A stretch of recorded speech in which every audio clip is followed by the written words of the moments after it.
I'm going to send out a form at the end of this. I'll send you a link, but you have a link in your email as well. And that's where you'll write your reflection. But for right now, if you feel like sharing one word about how you're doing um, or to saying hi in the chat, please feel free to do that.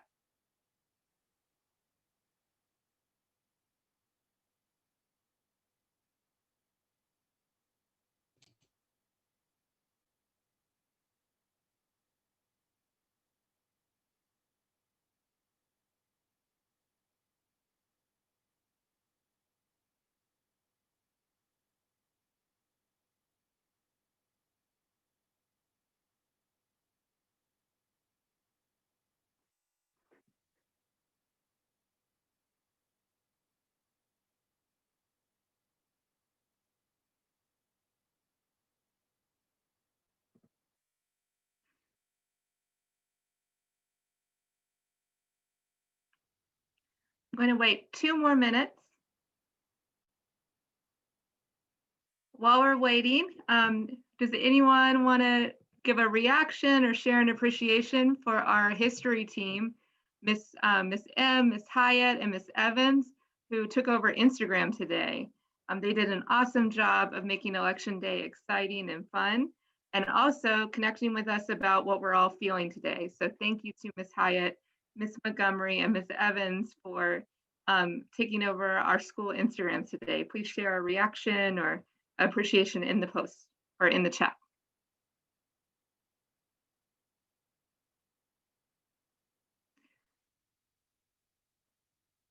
And I'll put in the chat what I just said if you didn't hear me. Was just thanking our history team, Miss Hyatt, Miss Evans, and Miss M for their Instagram takeovers today. I learned a lot about the Electoral College from Miss Hyatt, and I got a lot of good check-ins from Miss Evans and Miss M about what to do with all of my energy today.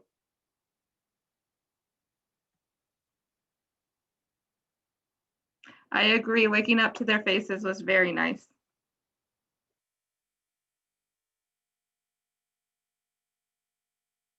Okay, we're gonna get started.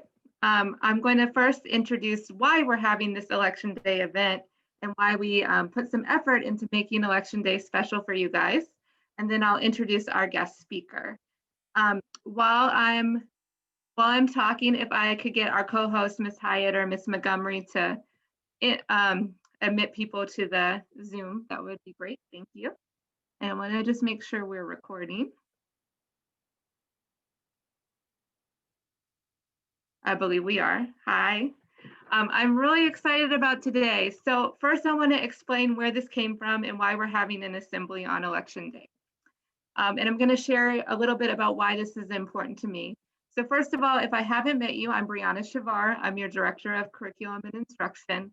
And my main job is to work with your teachers on their curriculum and what they are doing in their classrooms.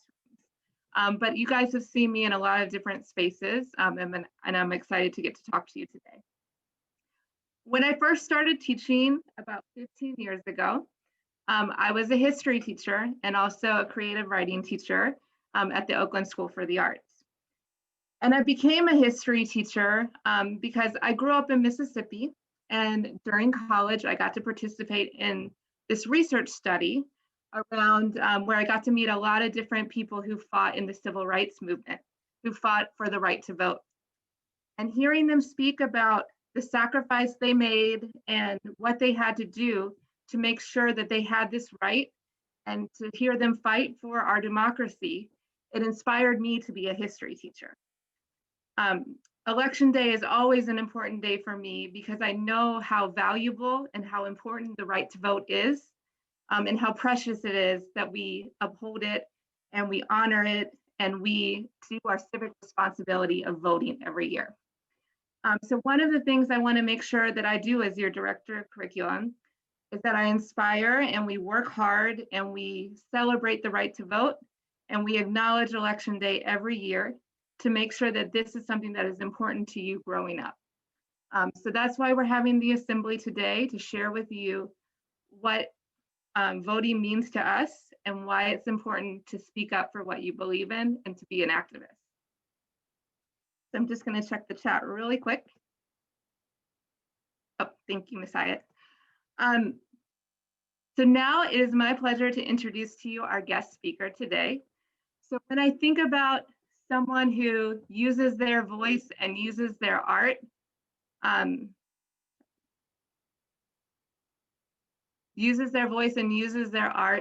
to speak up for what she believes in, to be an activist, Kate is one of the first people that I think about.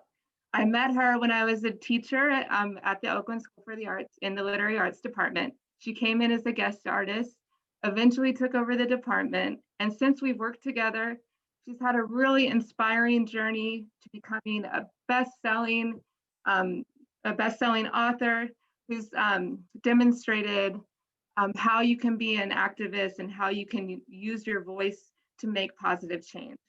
So I was really excited to invite her here today, and I'm happy to introduce her to speak to our middle school. Welcome, Kate. I'm going to turn it over to you.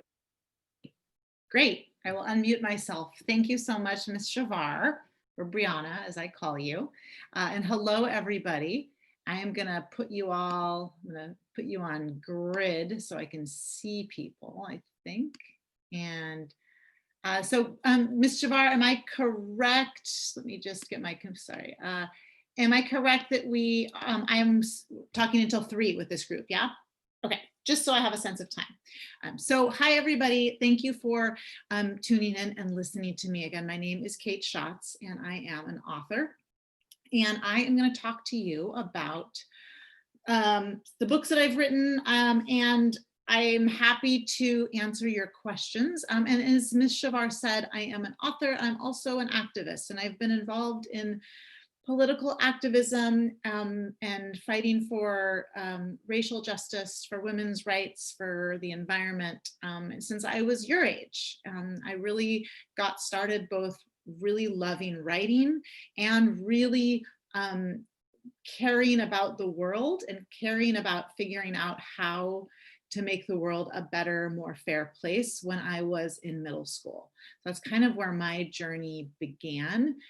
So, you know, if you're listening and you don't feel super interested in those things, that's okay.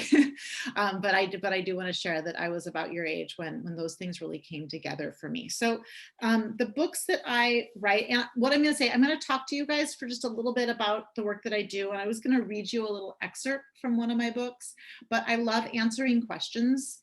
You can put your questions in the chat, but also kind of toward the end, in the last 10 minutes of my talk, I can just open it up. Chat is great, but I also love when you can like unmute yourself and like ask me a question and I can see your face. So you know, if you have something in mind, you can put it in the chat. But again, I will get to a little bit of a Q&A. So first of all, I want to say I hope everybody is doing well today. And I know it's a really big day. And I saw some people putting their feelings in the chat. Some people saying they're excited. Some people saying they're nervous. And I want to tell you that I am too. I feel all of those things.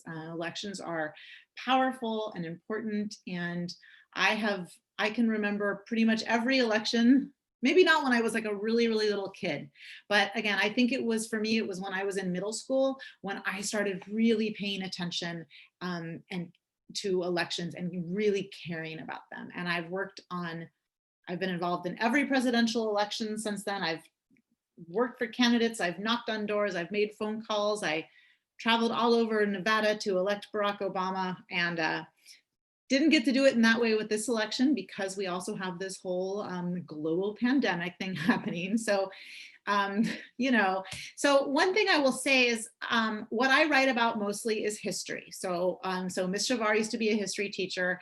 I was never a history teacher, but I've always loved history. I think history is fascinating.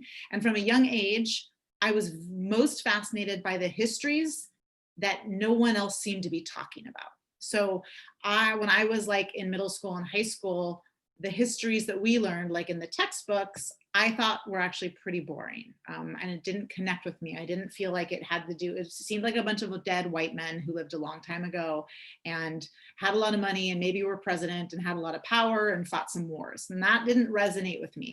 But I knew that there was other interesting stuff out there. So I used to love to read books about history, and I started kind of learning history on my own. And it's something I've always loved. So the books that I write, and I'll kind of hold some up. So I wrote a book called Rad American Women A to Z, and it tells the story of 26 different women from American history whose stories tend to not be as well known as maybe the more famous women that a lot of people have heard of. Then I wrote a book called Rad Women Worldwide, which, as you can tell, I like obvious titles. So this is about women from all over the world. Then I have another book, and I can't find my copy of it. And it's about young girls. It's called Rad Girls Can, and I think my daughter may have stolen my copy. And it's about young women under 20 who've done remarkable things. And then this is a new book I have that just came out this March, right when the pandemic hit, which is a terrible time to launch a book. But it's called Rad American History A to Z. And it's each letter of the alphabet tells a story about a different movement or moment from American history. So for instance, B is for Black Lives Matter. And it tells the story of how the 3 women who founded Black Lives Matter got the idea and got started. All the books are illustrated, and they are illustrated by my collaborator. Her name is Miriam Kleinstahl, and she's an artist and an art teacher. She actually teaches art at Berkeley High School in Berkeley. This happens to be my favorite illustration of her. So I know you can't see super well, but I am gonna hold it up because I wanna just appreciate her art. And so most of what Miriam does are paper cuts. So you can see this is the 3 founding women of Black Lives Matter, Alicia Garza, Patrisse Cullors, and Opal Tometi. And they're done in a paper cut, which is just a black piece of paper. And Miriam draws the image, and then with an X-Acto knife, she cuts it out. So it's almost like in Mexico, the tradition of papel picado, the flags that might hang up. That's a similar kind of paper cut. And a lot of other cultures have paper cut art traditions. So Miriam does this, but then she also did watercolor in the background. And if you look closely, what she's showing behind the 3 women are many generations of activists. So you have Black Panther activists, you have some contemporary Black Lives Matter teenagers, and then in the back, in a little bit more of a faded color, are civil rights era activists and even people who worked for racial justice before. And what I love about this illustration in particular is that it gives us a sense of history. And I think that one thing I was going to say about the feelings we have about the election is that whatever happens tonight or this week, because we might not know the answer for a while, it's incredibly important. And we're living in a really historic moment. Like, this is a time, I guarantee you, for the rest of your life, you will all talk about what your life was like during the pandemic and how old were you and what, do you remember when we all used to wear masks all the time? But this election is a big deal too. But it's also not the first big deal election in history. This is not the first time that an election has seemed really important. It's not the first time that a lot of people have struggled to get the chance to vote. It's not the first time that people in this country have seemed really angry and divided. It's not the first time that people have been really stressed out and anxious about an election. And the more that I research history, the more perspective I get on understanding our current moment, and it can sometimes kind of calm me down. And it also gives it gives me examples for knowing what people have gone through in the past in order to get us to where we are today. So even when things seem really kind of scary and crazy and out of control now, my research in history is important to me because it reminds me of how much has changed and how much progress has been made. And another thing that I know about history is that we often tend to have a lot of backlash. So when you study American history, you know that every time there's a lot of positive progress and marginalized groups gain their rights and make those advancements, it's always followed by some period of backlash where the people in power who really want to hold that power will fight back and seem like they're winning. So for me, the bigger historical perspective really, really helps. So that's kind of my basic spiel about kind of, how we feel about election day. And so again, I was going to show you some of the other illustrations in the book, because I know a lot of you are artists, or you engage in art, you're using art in some way. I have been writing, like I said, since, I've really been writing since I was in elementary school. And didn't really take it seriously until I got to high school. But I collaborate with an artist, because if I illustrated my own books, I don't think they would be very successful. I am not the finest visual artist out there, but I'm very lucky again to work with Miriam. So I wanted to show you another example of her illustration. So this is S is for Sonia Sotomayor, our Supreme Court Justice in this book. And so this again is the example of her paper cut. And I thought I would read you this story. It's a shorter story. And I just thought that I would share a little bit from this book, if it's okay. I think that even when we get older, I think we all kind of like to be read to. So I thought I would read you the story of S is for Sonia, because I think that she is someone who is very, very inspiring and really shows us she's someone who overcame a lot and is going to continue in the next many years to be very important to our democracy and to our rights. So this is the story of Sonia, who reminds us to be fair and fierce all at once. Sonia Sotomayor was raised in a housing project in the Bronx, which is in New York City, in the 1950s. Her parents came to New York City from Puerto Rico, where they both had only limited opportunities for education. Her parents didn't speak much English, but they worked hard so they could send Sonia and her brother to a good school. Sonia was very smart. She had perfect attendance, and she had the best grades in the whole school. She was also very brave.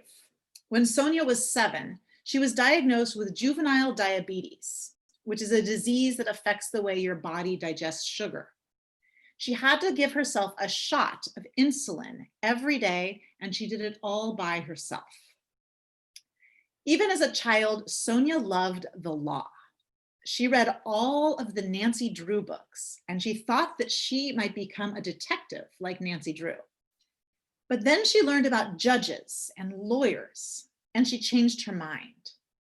She once said that she was going to go to college and become an attorney, and she knew that when she was just 10 years old. Sonia ended up getting a full scholarship to Princeton University, which is a very fancy college in New Jersey. She was thrilled, but when she got there, she realized that there were hardly any other Latinos there. Most of the other students came from families with lots of money, nothing like what she knew back in the Bronx. She sometimes felt like, quote, a visitor landing in an alien country. And that's how she described her experience at Princeton. She often felt really intimidated. At first, she didn't want to ask questions during class. But Sonia believed in herself, and she knew that she deserved to be there. Over time, she became a student leader and activist, and she helped convince Princeton University to hire more Latino professors and to offer courses about Latin American history. At graduation, she was at the top of her class yet again. Sonia worked as a lawyer for many years and as an advocate for women and the Puerto Rican community. But her dream was to be a judge. When it happened, Sonia became the first Puerto Rican woman to become a judge in a US federal court.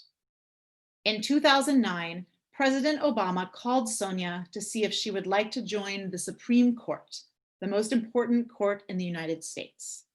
Sonia was so excited that she had to put her hand over her chest to calm her pounding heart. Sonia is the first Latino to ever serve on the Supreme Court, and she's the 3rd female Supreme Court justice in history. So that is our story of S is for Sonia. And one detail from that story that I wanted to talk about, which was interesting to me that I learned in my research, is when I mentioned that she read the Nancy Drew books and how much she loved them.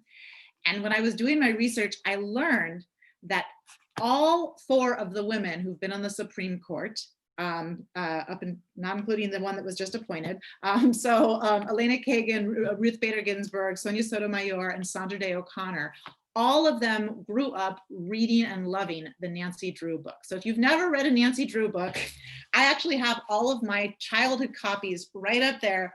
All the yellow books on my shelf are all of my copies of Nancy Drew books from when I was a kid. And I loved reading Nancy Drew books. And if you've never read them, Nancy Drew is a teenage girl who is a detective, and she and her two best friends solve mysteries. And when I was a kid, I was obsessed with wanting to solve mysteries. Unfortunately, I lived in a pretty boring suburban neighborhood and nothing ever really happened. So my best friend and I would pretend that there were really mysterious things happening and pretend to find mysteries. But so I loved that fact that all of those women on the Supreme Court grew up being inspired in a way by Nancy Drew. I'll also share with you that I did one time 2 years ago. I love that people in the chat like Nancy Drew, yay. So 2 years ago, I had the extreme honor of getting to meet Sonia Sotomayor in Miami at a book festival. And I had my daughter with me, and my daughter is, well, she's 11 now. So my daughter was 9 years old at the time. And we saw Sonia Sotomayor speak, and she gave a wonderful talk. And then we stood in a huge line of like 1 billion people to meet her. And when we got up to meet her, my daughter had this book with her. And I was being all embarrassed. I was like, shh, don't show her the book. Like, and my daughter just marches right up to her, and there's all these Secret Service people around, like the the kind of the police that protect her. And my daughter walks up with this book, and before my daughter could say anything, Justice Sotomayor said, "Oh, you have the Rad Women book. I love that book." And I almost died right there on the spot. And my daughter said, "My mom wrote it." And then I almost cried. And then I got to meet her, and she signed the copy. And my daughter got to take a picture with her. It was very sweet. And that was probably one of my most exciting career moments, was to hear that Justice Sotomayor knew about this book. And so someone in the chat is asking, is she still in the Supreme Court? Yes, she is. She is on the Supreme Court. And judges that are appointed to the Supreme Court, the way that the law is right now, they stay there until they die or until they quit. But you're appointed for life. And that's why the Supreme Court is such a big deal. And the woman who was recently appointed, Amy Coney Barrett, is someone who a lot of people have been really nervous about appointing. She has a long history of having a very conservative viewpoint. And she is the person who replaced Ruth Bader Ginsburg, who recently passed away. And so what I would say is to people, if anybody's been following that and you do feel anxious or concerned about the Supreme Court, there's reason to be concerned, but keep in mind that someone like Sonia Sotomayor is there. She is one of the 9 people there, and she has a strong and powerful voice on the Supreme Court, and she will be there for the rest of her life. And she is not old. So she's got a long time to be there and to continue helping to shape our laws. So the other story I wanted to show you, and then I'm happy to take some questions, is in this book, again, which is about moments and movements in American history. I thought I'd show you a couple of the first ones. So I showed you B is for Black Lives Matter. A is for Alcatraz. And I bet for most of you, I bet you've heard of Alcatraz. Some of you may have even visited, and if you've ever visited Alcatraz, you may have seen this graffiti that's there that says Indian Land. And this story is not just about the former prison that was there, but about a time in 1969 where a large group of Native American activists sailed to Alcatraz in the middle of the night, and they got onto Alcatraz, they snuck on, and they decided they were going to stay there. And they were going to claim Alcatraz in the name of all Native American people, to kind of reclaim the land that was stolen from Native people. And they ended up being joined by thousands of other activists, and they lived on Alcatraz for over a year. And it was a big movement for Native American rights. And they actually lived in the former prison cells, and they started a hospital and a school and a radio station. And it's a really cool Bay Area story. So that's here. And then C is for the Combahee River Raid. And some of you may recognize this woman, who's a very famous Black woman from the 19th century, and that is Harriet Tubman. And Harriet Tubman is probably, for most of you, know her work. as being involved in the Underground Railroad and helping enslaved people escape slavery as part of the Underground Railroad, which was not actually a real railroad, right? But a system of safe houses, churches, and other locations that would help protect enslaved people as they made their way to freedom. What a lot of people don't know about Harriet Tubman is that after, when the Civil War started, she worked as a spy for the Union Army. And she was actually a very important spy. And she led a raid on slave plantations in South Carolina that led to freeing over 700 enslaved people. That was known as the most successful raid of any of the plantations during the Civil War. And that's something that she led, and a lot of people know that. So that is what C in this book is for. I'm going to skip all the way to V. There's a bunch of other letters and stories in her, but V in this book is for voting rights. So I wanted to make sure to share that. And this story, when I wrote this book, this was the longest story I wrote. And my editor said, it is too long. You have to make it shorter. And I said, but there's so much to say about the history of voting rights in this country. So I did cut it down, but I wrote about 2 moments in the history of voting rights. The first thing I wrote about was when women were fighting for the right to vote. And I wrote about a group of women who called themselves the Silent Sentinels. And from 1917 to 1920, for almost 3 years straight, a group of women stood outside the White House every single day, even in the winter when it was snowing and cold and people spit on them and yelled at them. They stood out there every day with signs that said things like, Mr. President, what will you do for women's suffrage, and how long must women wait for liberty?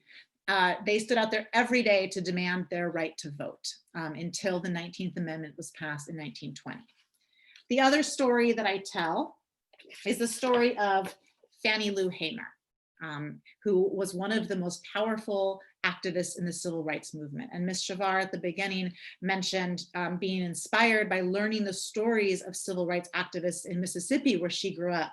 And Fannie Lou Hamer is someone who grew up in Mississippi in a very small town. And she became a very powerful voting rights activist. And she was almost beaten to death by police because she was trying to register Black voters in the state of Mississippi. And she gave a very powerful testimony that was on national TV that people all over the country saw. And she told the truth about how badly she was treated for trying to register voters. So she was a very important and inspiring activist. And I thought I would just read you a little bit from the beginning of the story. Like I said, it's really long. My editor made me cut it, but it's still long. So I thought I'd read you just the beginning. And someone asked the question, is she still alive? She's not alive anymore. She died, she lived a pretty long life, but she's no longer alive. So the story, V is for voting rights and the long journey towards suffrage for all. And suffrage is another word for voting rights. Voting is one of the key pillars of a democratic society. Despite that, the question of who gets to vote in America has long been a complicated one. The Constitution actually leaves it up to states to decide who gets to vote, and the laws have changed over the years. Did you know that more than half of the original 13 states allowed free Black men to vote? In Pennsylvania, Black men could vote until the year 1838. When the state changed the law and amended its constitution to allow only white free men to vote. In the state of New Jersey, Black men and women could vote until 1807, when that state decided to change their laws. By 1820 or so, most states had narrowed their restrictions on who gets to vote, ensuring that those who got to participate in democracy were white landowning men who paid taxes. And during the first presidential election, so the first time America ever had a presidential election was 1789, so a while ago. And only 6% of America's population were white landowning men who paid taxes. So that was a very small percentage of the population at that time. In the 2 centuries since then, women, poor white people, African Americans, Native Americans, Latinos, Asian Americans, and many immigrants have fought for the full enfranchisement, which is the ability to vote, of all people. They have marched, they've chanted, they've testified, and they've organized. They've held rallies, conventions, sit-ins, and workshops. They have been beaten and harassed, arrested and imprisoned, and some people have even lost their lives. But many have never given up, even in the face of violence. And then again, the story goes on to share some of the stories of people who did really put their lives on the line for that right to vote. So again, the story goes on. I can share more things from the book, but I thought I would give you guys a chance to ask some questions if you have any. If you don't have questions, I'll just keep babbling on and showing you my books, but I wanted to give you a chance. Oh, someone wants me to keep reading. They say it's interesting. Oh, okay. Well, I could do that. I could read a little bit more of that one. Okay. All right, you want to, okay, I'll read a little bit more of about the silent sentinels, and then we'll have questions. Yeah, great. Okay, so on January 10th, 1917, so how long ago is that? That is 103 years ago.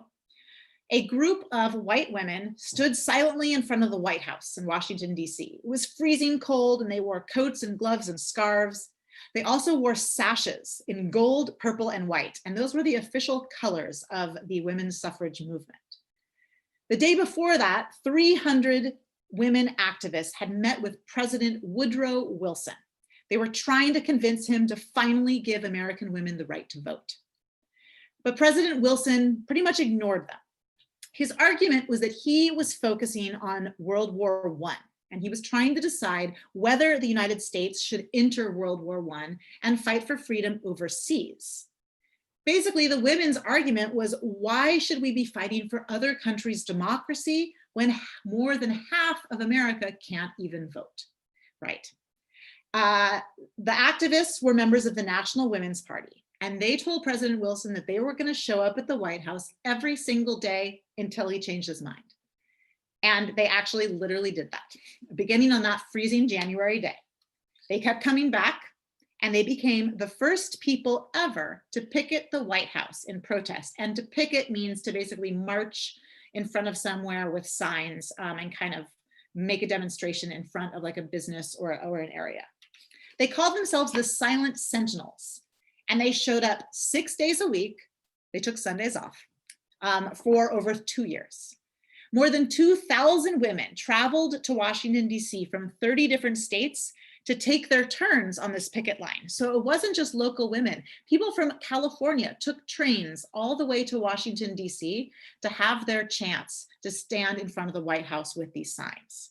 And that was like not a chill train ride back then, by the way. That was not like an Amtrak zippy train. That was like a long journey. They stood there in rain and snow and freezing temperatures. They were also harassed by onlookers and police. And then the police began to arrest them. They basically charged them with blocking the sidewalk. After the US entered World War I in April of 1917, basically public sentiment shifted, and a lot of people saw the protesters as unpatriotic, but they still kept showing up. Then came the Night of Terror, and it didn't have to do with Halloween. In November of 1917, 33 of the women were arrested, and they were sent to a place called Occoquan Workhouse, which was a prison in Virginia. By this time, many of the women had been sent there before. They'd been getting arrested over and over. The head of the prison knew who they were, and he wanted to teach them a lesson. He authorized his prison guards to attack them. One woman named Dora Lewis was knocked unconscious when guards smashed her head against an iron bed. A woman named Dorothy Day, who became a very prominent Catholic activist, she got slammed onto a metal bench with her arms twisted behind her. One woman was forced to stand all night long with her wrists shackled to the walls, and her friend raised her hands too and stood in the same painful position in solidarity with her all night long. One woman had a heart attack and actually collapsed, and the guards refused to give her medical treatment and wouldn't let her friends help her. And the women thought that she was dead. She actually did not die, she survived. The women in the Occoquan prison were denied access to lawyers. but word of the attacks got out to the newspapers. And at least one member of the president's cabinet resigned over this treatment. The media did get the story and started to publish what had happened. And a judge finally ordered the women to be released from the prison. And what did they do? They went back to the White House with their signs and kept protesting. Within a few months, in January of 1918, President Wilson called on Congress to act on the federal suffrage amendment, which we also know as the 19th Amendment, which gave predominantly white women the right to vote. But the amendment, to get it passed, the amendment failed to pass several times, even though by that time President Wilson was like, guys, we got to do this. We got to pass this amendment. On August 18th, 1920, so just 100 years ago, Tennessee narrowly approved it because for a constitutional amendment to pass, it needs to be approved by 36 of the states. And Tennessee was 35 states, Tennessee was the last state that was going to approve it. And the state of Tennessee went to vote, and it was almost not going to pass. And there was the youngest member of the state legislature in Tennessee was named Harry Byrne, and he was only 24 years old. And he was planning to vote nay, which is no. And at the very last minute, when it came to him, he said aye, which was the yes vote, which meant that it passed. So it literally passed by one vote from one guy. And as the story goes, Harry had received a letter from his mother just before they went to have the vote. And his mother had written to him, and she asked Harry to be a good boy, and to please vote for women's suffrage. So in the end, Harry decided to listen to his mother and to the thousands of women who had devoted their lives to the cause. The 19th Amendment was finally added to the United States Constitution. So from there, I go on and talk about a lot more of the complicated histories. And I also talk about how, again, the 19th Amendment did allow women to vote, but for most Black women, Latino women, immigrant women, and Asian immigrant women in the country, and Native American women, that right did not come until later. For most African Americans, it came in 1965 with the passage of the Civil Rights Act. Native Americans did not actually get full citizenship in this country until 1924. So the people descended from those who originally lived on this land weren't actually even considered citizens until 1924. And it wasn't until the 1950s when most Asian immigrants and US-born Asian folks did get full citizenship. So it's been a long journey to get to vote. And every time I do vote, I always think about how easy it's been for me, but how hard it was for so many people. So I always take it very, very seriously. So that is that story. And again, it does go on to tell more stories about voting rights, and there's so much to know about that history. And I think it's really fascinating. And so I have a few minutes left with you all. So now if there are questions, I'd be happy to answer them. And again, you can put them in the chat, but you can also just kind of raise your hand and unmute yourself, and I'll try to see you. We'll see if there's any questions. Yes, Gio. And if I don't say your name right, I apologize, but it looks like it says Gio. You said it right. Great. I have a question. Do you know any steps that Sonia did to get into Supreme Court? Like what is she like? What was like a powerful thing that she did to Obama to see that she was a good Supreme Court? Oh, that's such a good question. Like, what did Sonia Sotomayor do in her career leading up to the Supreme Court? So for a lot of judges, like there's basically steps judges can do, and they get on different courts, because courts, like it's like every county has county courts. And then you have districts in a state, and you can be a judge there. And then you have like statewide courts. And then you have federal, so there's all these levels. So she basically worked her way up. Some of the most notable things that she did a lot of work to protect women and to do a lot of like work against domestic violence. And so she helped pass a lot of laws protecting women in domestic violence situations. She did a lot of really interesting work on education. She was doing a lot of work in New York, and she also really did a lot of work in the Puerto Rican and Latino communities, really supporting folks there. And she was someone who was seen to, ideally a judge is very neutral and fair, right? So even though she's an activist and she has clear beliefs, she also had a long record of being a very fair judge. So she was seen as, and that's ideally on the Supreme Court, you don't want a judge who's driven by their own ideologies or opinions, right? You want someone who's going to be fair and who understands the law. So she was seen as both someone who was a strong activist and leader and really committed to justice, but she was also seen as being extremely fair and worked very, very hard. Most people in the Supreme Court have been judges or you know, lawyers for a really long time before they get there. So I love that question. That's a great one. That's Yes. amazing. Yes, it says Jean Hackett. I don't know if you already answered this question, but what made you want to become an activist? Oh, that's a great one. So I think that I got really interested in activism, like I said, when I was in middle school. And for me, I think it started with, I was really with animal rights. I was always a really big animal lover and I had pets, and I became a vegetarian when I was really young. And I felt really strongly about protecting the planet and animals. And I would go to my local library all the time. Like all I did was read, and I would hang out at the library all the time.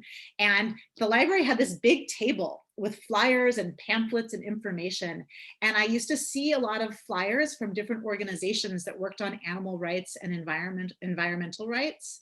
And I would take those flyers home, and this is before the internet, and I would call the phone numbers and I would get more information sent to me. And that was kind of my first way that I was, you know, I was really concerned about animals. And then once I started to read more and realize, oh, that it's not just animals who need their right protected, it's actually a lot of people as well. And so that kind of led me to be kind of have a broader concern. And that kind of started me on the path. That's a great question. Thank you. Any other questions? Lacey? I see Brandon's hand is raised. Brandon Foster. Thank you, Brandon. Have you met with any other activists, like to be like write a book? I mean. Oh, that's a great question. You know, I know a lot of activists just in my personal life. My collaborator Miriam is a great activist, and I'm actually writing a book right now with a friend of mine who I consider to be a really great activist, and he does a lot of his work in comedy too. So I'm writing a book right now with my friend. His name's Kamau Bell. He's a comedian, and he has a TV show on CNN that's called United Shades of America.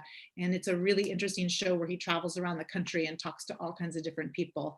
And so he's an African-American man. I'm a white woman. We're writing a book together about kind of anti-racism and how we can be more effective activists, no matter what race we are, and how we can kind of show up for other people. So we're writing a book that's about activism, but we're also using some humor in there, because I think that sometimes all these issues in the world can seem, they're very serious. I mean, they don't seem serious. These things are serious.